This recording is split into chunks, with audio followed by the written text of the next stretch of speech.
कहते हैं कि हर मुजरिम अपने पीछे कोई ना कोई सुराग जरूर छोड़ता है। हाँ। पर जरा सोचिए, क्या हो अगर किसी दिन आपके खिलाफ सबसे बड़ा गवाह आपकी अपनी ही जेब में रखा फोन बन जाए। और यही एक सवाल आज की हमारी पूरी बातचीत की जड़ में है। बिल्कुल। आज हम बात कर रहे हैं भारत सरकार के एक नए ऐप संचार साथी की, जिसके लॉन्च होते ही मतलब एक बड़ी बहस छिड़ गई। हाँ बिल्कुल। और हमारे पास जो सोर्सेज है ना, वो इस ऐप की एक दोहरी तस्वीर दिखाते हैं। दोहरी तस्वीर? एक तरफ तो ये एक डिजिटल बॉडीगार्ड की तरह दिखता है जो हमें ऑनलाइन खतरों से बचाने का वादा करता है। ठीक है। तो दूसरी तरफ ये एक ऐसे जासूस की शंका पैदा करता है जो शायद हर पल हम पर नजर रख रहा है। तो आज हम इसी ऐप की एक एक परत उधेड़ने वाले हैं।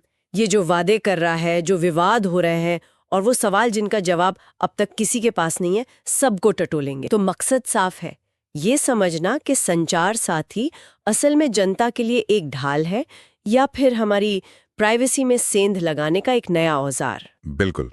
ठीक है, तो शुरू से शुरू करते हैं। कागज पर, मतलब सरकार के मुताबिक इस ऐप को बनाने का मकसद क्या है? इसे जनता की ढाल क्यों कहा जा रहा है? देखिए, कागज पर तो इसके मकसद बहुत नेक लगते हैं। इसके 3 बड़े फायदे गिनाए गए हैं। 3? हाँ। अच्छा। पहला, अगर आपका फोन खो जाए या चोरी हो जाए, जो कि बहुत आम बात है। बहुत आम है, तो आप इस ऐप से उसे तुरंत ब्लॉक कर सकते हैं और उसकी लोकेशन ट्रैक कर सकते हैं। ये तो बहुत काम का फीचर है। मतलब हर दूसरे दिन किसी ना किसी का फोन चोरी होता है। बिल्कुल। दूसरा फायदा है ऑनलाइन फ्रॉड को रोकना। जैसे ये OTP स्कैम्स और फिशिंग लिंक्स। हाँ, वही सब। आजकल जो फिशिंग लिंक्स, OTP स्कैम्स या बैंकिंग धोखाधड़ी होती है, ये ऐप उससे बचाने में मदद करेगा। ठीक है। और तीसरा? और तीसरा, ये पता लगाना कि आपकी आईडी पर कितने फर्जी सिम कार्ड चल रहे हैं और उन्हें एक क्लिक में बंद करवाना। तो ऊपर से देखने पर तो ये एक कंप्लीट सुरक्षा कवच लगता है। सुनने में तो ये वाकई एक डिजिटल बॉडीगार्ड जैसा ही लग रहा है। अगर सब इतना ही अच्छा और साफ सुथरा था, हाँ। तो फिर ये विवाद क्यों हुआ? असल में चिंगारी कहाँ से लगी? चिंगारी इसके इरादे में नहीं, इसके काम करने के तरीके में लगी। अच्छा। यहीं पर कहानी में एक दिलचस्प मोड़ आता है। सवाल तब खड़ा हुआ जब लोगों ने ये देखना शुरू किया कि ये ऐप अपने वादे पूरे करने के लिए आपसे मांग क्या रहा है। मतलब परमिशंस, कि ये फोन से किस तरह का डेटा चाहता है। एग्जैक्टली। और ये किसी भी दूसरे ऐप की तरह नहीं था कि अलाउ या डिनाई पूछ लिया। तो फिर इसमें फर्क क्या था? यहीं पर सबसे बड़ा फर्क है, और यही आप कह सकते हैं विवाद की असली जड़ है। पहले तो ये समझिए कि ये क्या क्या जानना चाहता है। हमारे सोर्सेस के मुताबिक ये ऐप आपके कॉल लॉग्स, आपके सारे SMS मैसेज, आपकी रियल टाइम लोकेशन, आपका कैमरा, आपका माइक्रोफोन और आपकी पूरी नेटवर्क एक्टिविटी। एक मिनट, कैमरा और माइक्रोफोन भी? जी। फोन खोजने वाले ऐप को मेरे फोन के कैमरे या माइक्रोफोन से क्या लेना देना? इसका क्या तुक बनता है? यही सवाल सबने पूछा और इसका कोई सीधा जवाब नहीं दिया गया। मतलब?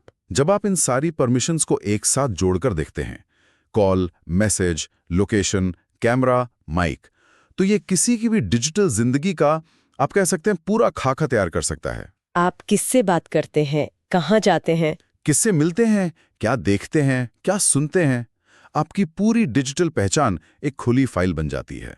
लेकिन एक सवाल है, क्या ये डर थोड़ा बड़ा चढ़ाकर नहीं बताया जा रहा? आखिरकार हम गूगल और फेसबुक को तो इससे कहीं ज्यादा डेटा देते हैं। सही बात है।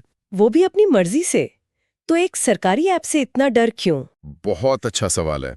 यहाँ 2 बड़े फर्क हैं। पहला, जैसा आपने कहा, गूगल या फेसबुक को हम डेटा अपनी मर्जी से देते हैं और हमारे पास उन्हें मना करने का या उनकी सर्विस इस्तेमाल ना करने का विकल्प होता है। ठीक है। दूसरा और सबसे जरूरी फर्क तब सामने आया जब एक खबर बाहर आई और उस खबर ने इस पूरे मामले में मतलब आग लगा दी। आप उस खबर की बात कर रहे हैं जिसमें कहा गया था कि सरकार ने मोबाइल कंपनियों को निर्देश दिए हैं कि भारत में बिकने वाले हर नए स्मार्टफोन में ये ऐप पहले से ही इंस्टॉल करके दिया जाए। जी, प्री इंस्टॉल्ड। मतलब आप डब्बे से नया फोन निकालें और ये ऐप पहले से मौजूद हो। बिल्कुल, जैसे कैलकुलेटर या क्लॉक ऐप मिलता है। फर्क बस इतना है कि इसे आप शायद डिलीट भी नहीं कर पाएंगे। मतलब ये फोन का एक परमानेंट हिस्सा बन जाता। हाँ, और यहीं पर ये एक सामान्य ऐप नहीं रह जाता। अच्छा, तो ये प्री इंस्टॉल्ड होने से तकनीकी तौर पर क्या बदल जाता है? मतलब इतना बड़ा इशू क्यों है? ये सब कुछ बदल जाता है। जब आप कोई ऐप प्ले स्टोर से डाउनलोड करते हैं तो वो एक मेहमान की तरह होता है। ठीक है। आप उसे परमिशंस देते हैं। हाँ। और चाहे तो बाद में वापस ले सकते हैं या उसे अनइंस्टॉल कर सकते हैं। राइट। लेकिन एक प्री इंस्टॉल्ड ऐप को सिस्टम ऐप का दर्जा मिल सकता है। ये मेहमान नहीं, घर का मालिक बन जाता है। घर का मालिक। हाँ, इसे ऑपरेटिंग सिस्टम में इतनी गहरी पहुंच मिल जाती है कि ये उन परमिशंस को मांगता नहीं बल्कि अपना हक समझता है। और इसे हटाना लगभग नामुमकिन हो जाता है। नामुमकिन? तो ये एक ऐसा डिजिटल पहरेदार बन जाता है जिससे आप नौकरी से निकाल ही नहीं सकते। बिल्कुल। भले ही वो आपकी जासूसी कर रहा हो। अब मुझे बात पकड़ में आ रही है कि डर किस बात का था। बिल्कुल। लोगों के मन में यही सवाल आया, अगर ये ऐप इतना ही मददगार है तो इसे जबरदस्ती क्यों थोपा जा रहा है? इसे एक ऑप्शन की तरह क्यों नहीं दिया जा रहा? एग्जैक्टली। और इसी एक फैसले ने इसे सुरक्षा उपकरण से एक डिजिटल निरीक्षक की छवि दे दी। और ये बात सिर्फ टेक्नोलॉजी एक्सपर्ट्स तक सीमित नहीं रही। सोर्स में लिखा है कि ये आम लोगों की बातचीत का मुद्दा बन गया था। हाँ, चाय की दुकानों पर, कैब में। जी। और लोग ये नहीं कह रहे थे कि हमें सरकार पर भरोसा नहीं है। उनका सवाल और भी बुनियादी था। क्या?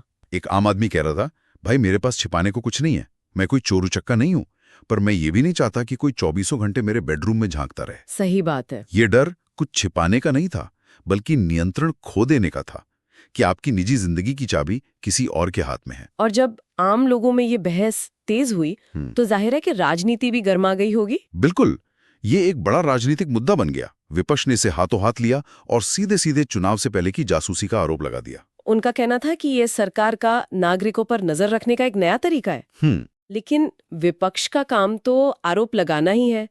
क्या सरकार ने कोई ठोस तकनीकी सफाई दी या बस वही पुरानी लाइन दोहराई कि ये आपकी सुरक्षा के लिए है? ज्यादातर वही पुरानी लाइन ही दोहराई गई। सरकार का आधिकारिक पक्ष यही रहा कि इसका मकसद सिर्फ और सिर्फ जनता की सुरक्षा है और प्राइवेसी के डर बेबुनियाद है।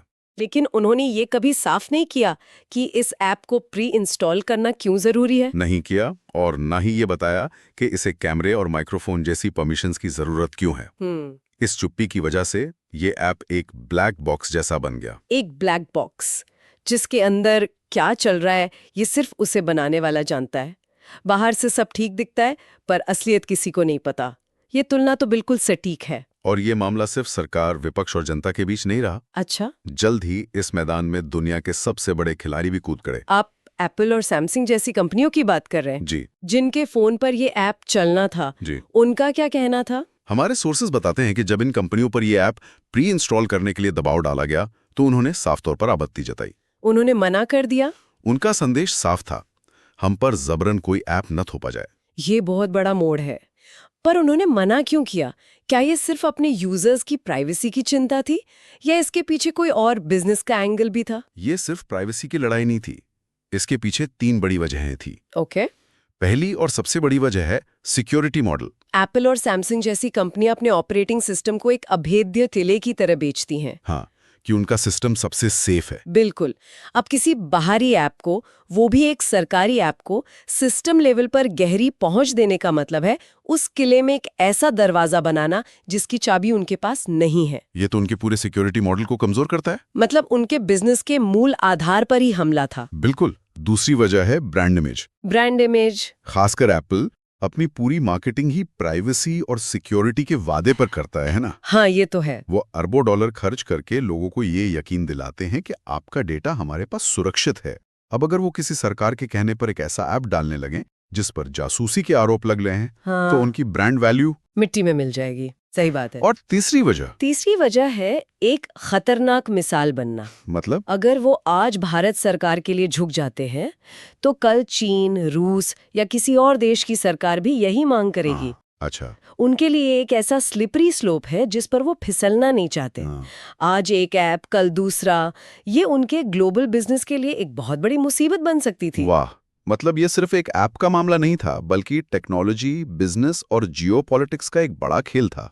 बिल्कुल। जब दुनिया की सबसे बड़ी टेक कंपनियां, जो खुद डेटा इकट्ठा करने के लिए जानी जाती हैं, वो किसी ऐप से इतना डर रही हैं, तो ये तो आम आदमी के शक को और पुख्ता करता है। सही कहा आपने। और जब चारों तरफ से दबाव इतना बढ़ गया, जनता का विरोध, विपक्ष का हमला और टेक कंपनियों का इनकार, तो सरकार को अपने कदम पीछे खींचने पड़े। जी हाँ। मतलब प्री इंस्टॉलेशन का वो कंट्रोवर्शियल फैसला वापस ले लिया गया। हाँ, सरकार ने घोषणा की कि संचार साथी ऐप अब अनिवार्य नहीं बल्कि वैकल्पिक रहेगा। अच्छा। यानी इसे फोन में पहले से डालकर नहीं दिया जाएगा।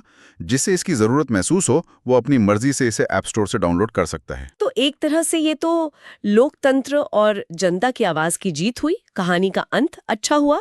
कहानी का ये हिस्सा तो अच्छा है, पर कहानी अभी खत्म नहीं हुई है। मतलब? सरकार के यू टर्न के बावजूद कुछ बहुत बड़े सवाल हैं जो अब भी हवा में तैर रहे हैं और जिनका जवाब किसी ने नहीं दिया है। जैसे कि? सबसे बड़ा और सबसे जरूरी सवाल, अगर इस ऐप का मकसद इतना ही नेक, साफ और जन कल्याणकारी था, तो इसे शुरू में इतने गुपचुप तरीके से एक अनिवार्य नियम बनाकर जबरदस्ती सब पर थोपने की कोशिश ही क्यों की गई? सही बात है। अगर ये सिर्फ एक मददगार टूल है तो इसे पहले दिन से ही एक विकल्प के तौर पर लॉन्च किया जा सकता था।